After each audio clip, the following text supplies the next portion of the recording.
Hello fellow exiles. In my previous Incinerate video, I positioned this build as a transitional option, but after spending more time with it, and taking advantage of some of the crafting options this league offers, the ceiling turned out to be higher than I initially estimated. So today, I would like to show you what that looks like. We'll go over some quality of life improvements that make the build smoother to play, walk through the upgraded gear, and then spend most of our time on step-by-step crafting for 3 pieces that make the biggest difference. With these upgrades, our Incinerate's ignited ground approaches 2.5 million ignite DPS, and the build handles solo 200% delirious maps comfortably. Before we start, a quick note. This is meant to show you where this build can go with some investment, so you can decide whether that's worth it. If you haven't watched the original Incinerate video, I'd recommend starting there for the core mechanics. Updated PoE and mobilytics are linked in the description. If this kind of content is useful to you, please consider subscribing. Let's get into it. The biggest quality of life change is adding Oil Grenade to our skill rotation. Previously, we relied entirely on Tornado to spread our ignited ground, which worked but could get mentally taxing. Oil Grenade creates oil ground that picks up and carries our Incinerate ignited ground, giving us a much more active and efficient way to spread damage across packs. This approach saw some popularity last league as a unique playstyle, and while oil ground no longer benefits from Incinerate's compounding ignite mechanic, it still spreads our ignited ground effectively. What's particularly nice is that Tornado and Oil Grenade complement each other in a relay pattern. We can alternate the two to spread ignite effectively. We link elemental focus to Oil Grenade so that Oil Grenade itself can't apply ignite, which prevents any weaker ignites from contaminating the strong ignited ground coming from our Incinerate. Since I last covered this build, we've pushed Incinerate to gem level 38. The scaling at these levels is significant. Our ignited ground now deals fairly high damage, which means once Tornado or Oil Grenade spreads it to monsters, they evaporate almost immediately. That kind of ignite damage also makes cast on elemental ailment trigger very reliably. We've set up our CoEA with a lower level living bomb, mainly for fire infusion generation. Alongside that, a level 1 contagion helps spread our chaos ignites across packs. And Detonate Dead adds some clear efficiency. We link elemental focus here as well, for the same reasoning that we don't want these triggered skills applying weaker ignites over our ignited grounds. This combination is particularly effective in stationary content like Abyss and Ritual encounters. Once we've laid down our ignited ground with Incinerate and Oil Grenade, monsters barely survive the moment they spawn, and we sustain our mana through mana remnants and on-kill effects. On the passive tree, we've made some adjustments. With recent nerfs to certain monster damage sources easing our survival pressure slightly, we've shifted some recoup speed nodes towards spell damage and ignite DPS, and opened up additional jewel sockets. The jewels themselves are a significant part of this upgrade, especially the 5 mod ones, which I'll cover in the crafting section. Now let me give you a quick overview of the upgraded gear before we get into the crafting. Our staff is still a chiming staff, but we crafted a new one. Between its modifiers and socketed runes, it provides a total of +8 to spell skill levels and roughly 120% damage gained as extra chaos damage. I'll walk through exactly how to make this. The gloves are the other major crafted piece. They carry ignite magnitude and withered magnitude through decay modifiers made possible to roll on gloves by the Cattler's Gloom rune. These are quite expensive to make, but the damage improvement is substantial. Our belt slot has been upgraded as well. It still has the essential fire damage taken recouped as life, but now also carries increased magnitude of elemental ailments and increased spell damage during any flask effect. Combined with Lavianga's spirits for sustained mana recovery, we get permanent uptime on that spell damage increase. This belt came from the Breach Genesis tree. The Fireflower amulet has been corrupted for +6 to fire skill levels, and our Black Flame ring picked up additional ignite magnitude through corruption. Since we now need Oil Grenade in our rotation, Weapon Set 2 has switched to a crossbow. We're using a Trathan cannon base with attack speed and grenade-related modifiers to improve the smoothness of throwing oil grenades. For the body armor, we found a Sacrosanctum with an additional recoup modifier from corruption, which lets us reallocate tree points away from recoup nodes and into damage. It's also socketed with Stoat Idol and Emergent Possibility for additional damage mitigation. The helmet now has a Raven-touched shard socketed, allowing us to anoint Zarok's Gift, a hidden passive that grants an additional jewel socket on the Ascendancy sidebar. The second socket carries a Soul Core, providing 8% recoup. Boots have also been upgraded with better stats. Full gear details are available in the POB and on the Mobalytics page. Now let me walk you through the crafting for the 3 key pieces, starting with the jewels. Our target is a 5 affix jewel with 3 prefixes and 2 suffixes. For prefixes, we want 2 magnitude modifiers and 1 damage modifier. For suffixes, we need a fractured damaging ailments deal damage 7% faster and increased effect of prefixes. These jewels provide a major ignite damage boost, but they are expensive to make. Expect a starting cost of around 100 divines per jewel, and depending on luck, potentially more. Let me walk through the process. First, we need a base. On the market panel, search for jewels with damaging ailments deal damage 7% faster, and set the total modifier count to 3. These should cost around an exalted orb each. Once we have our base, we apply a preserved cranium to add a desecrated modifier, bringing it to 4 affixes. The purpose of this step is to slightly improve our odds on the next step, because fracturing orb has a marginally better chance to lock the suffix we want on a 4 affix item. Next, we use a fracturing orb. We need it to fracture the damaging ailments deal damage 7% faster suffix specifically. If it fractures any other modifier, the jewel is done for this purpose. Sell it or discard it, buy another base, and repeat from the beginning. Keep going until we land the fracture on the right suffix. Once we have our fractured base, the next phase is rolling prefixes with chaos orbs. We only care about the 2 prefixes here. The fractured suffix stays locked, and whatever the other suffix rolls into doesn't matter at this stage. Ideally, we want both the ignite magnitude and magnitude of ailments modifiers on our prefixes, but realistically, 1 magnitude paired with increased spell damage or increased chaos damage is a solid outcome. With 2 usable prefixes rolled, we apply potent liquid contempt. This can go one of 2 ways.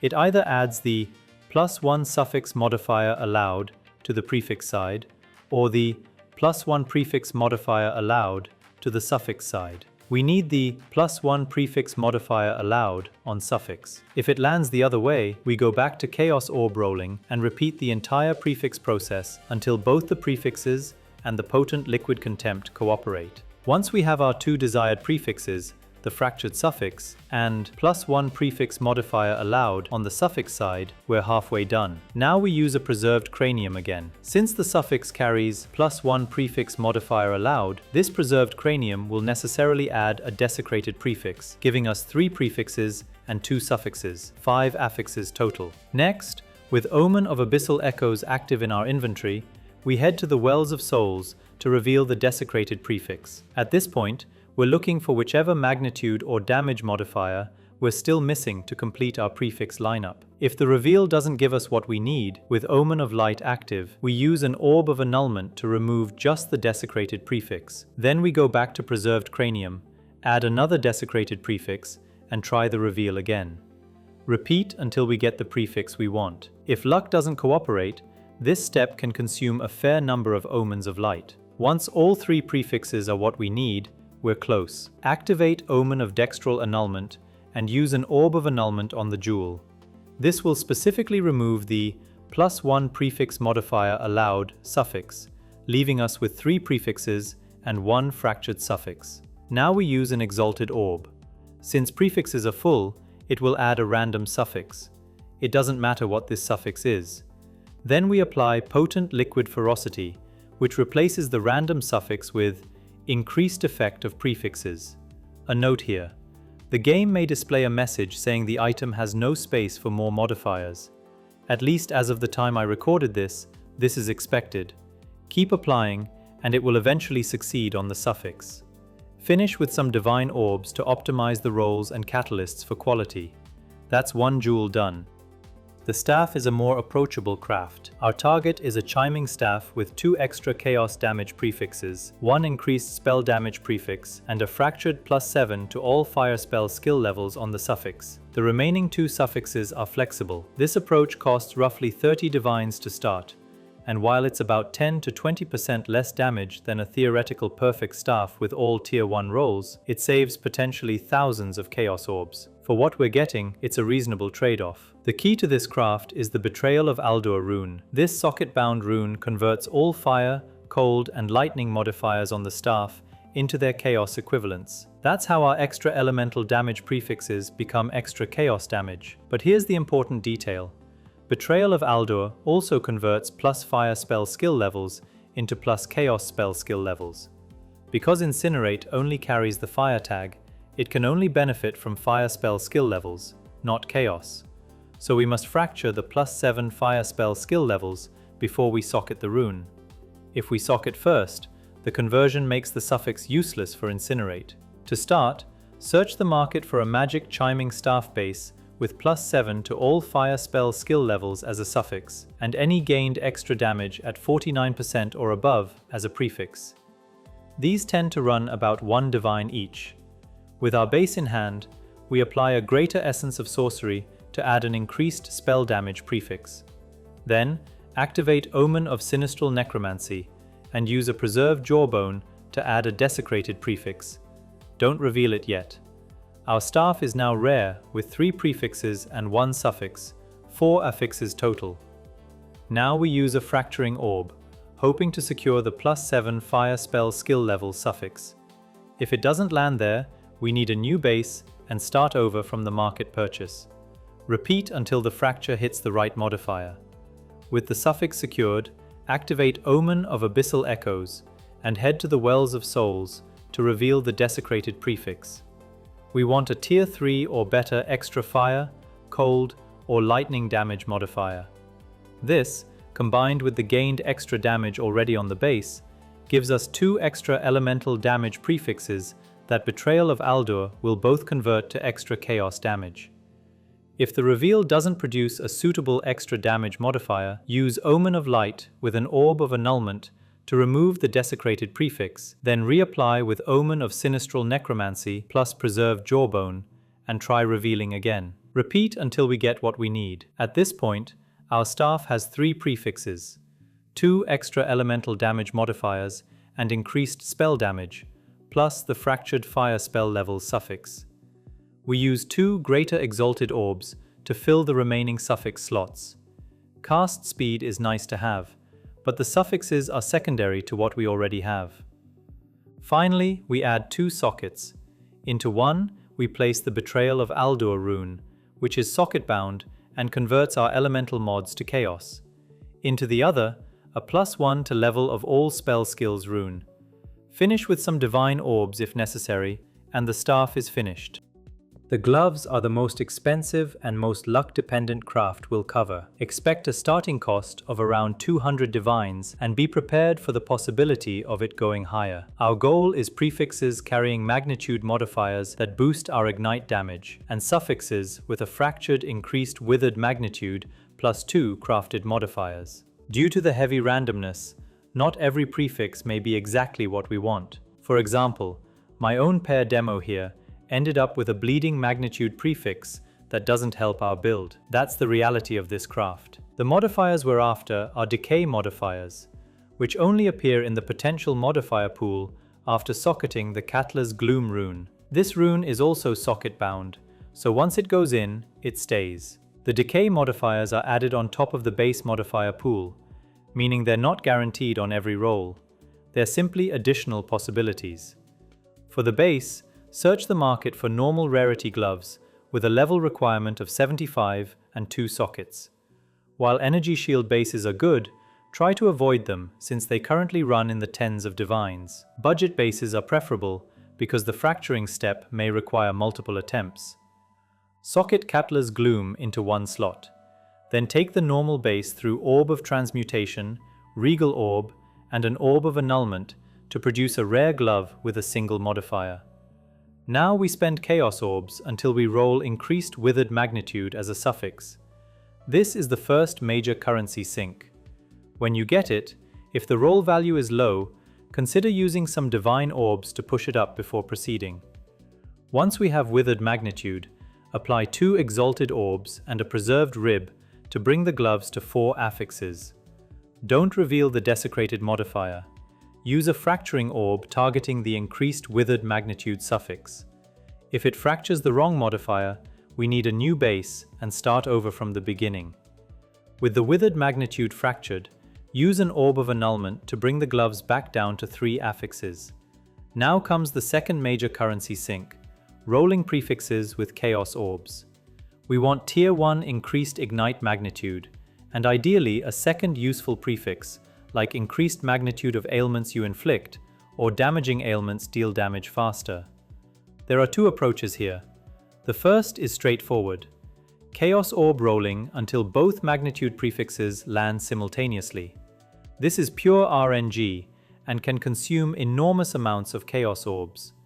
The second option is to roll specifically for the Tier 1 Ignite magnitude first, then use Omen of Whittling with Perfect Chaos Orb to cycle the second prefix.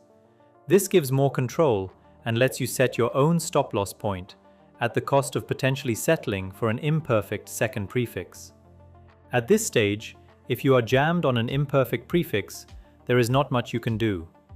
If you are jammed on a suffix, we will override the suffixes with crafted mods later, so you still have a chance to use a perfect exalted orb and hopefully get a good prefix. Continuing from the example where our prefixes are set, whether ideal or settled. With both prefixes and the fractured withered magnitude suffix, we activate Omen of Sinistral Necromancy and apply a preserved rib for a desecrated prefix. Then, with Omen of Abyssal Echoes active, we reveal it at the Wells of Souls, looking for increased magnitude of ailments or damaging ailments deal damage faster, whichever we still need. If the reveal doesn't cooperate, the same cycle applies. Omen of Light plus Orb of Annulment to remove the desecrated prefix, then reapply and try again. Once our prefixes are finalized, we fill the remaining 2 suffix slots with exalted orbs. Then we socket Astrid's Creativity into the second glove socket, which allows the gloves to carry up to 2 crafted modifiers. Prepare several omens of dextral crystallization and keep them active in the inventory. Then alternate applying Cyclonic Alloy and Essence of Horror. These may overwrite each other initially, but with the omens protecting our prefixes, both will eventually settle on the suffixes. The result is 2 crafted modifiers, increased duration of damaging ailments on enemies, and 60% increased effect of socketed augment items. The final step is replacing Astrid's Creativity with a 20% increased magnitude of damaging ailments rune. The 2 crafted modifiers remain on the gloves even after the Astrid's Creativity rune that enabled them is removed. Finish with some Divine Orbs and Armorer's Scrap for quality, and the gloves are complete. That covers 3 high-investment crafting scenarios. Each of these pieces provides a meaningful boost to our Ignite damage, but the costs are real and the RNG is real. Whether the investment is worth it is up to your assessment. Overall, this remains a build with an effective but bounded ceiling. Incinerate's own damage numbers and its spreading set a natural limit, but within that range, the damage output after these upgrades is nothing to dismiss. Stationary content like Abyss and Ritual is where it performs at its best. It's also worth noting that I haven't invested heavily into the defensive side this time around. There's room to explore there for anyone who wants to push survivability further. The crafting tools available this league have opened up a lot of interesting possibilities for Ignite builds in general. I hope this video gives you a useful reference point, whether you end up crafting these pieces yourself or just want to understand what this build is capable of. Please consider liking and subscribing. Thanks for watching, and I will see you in the next one.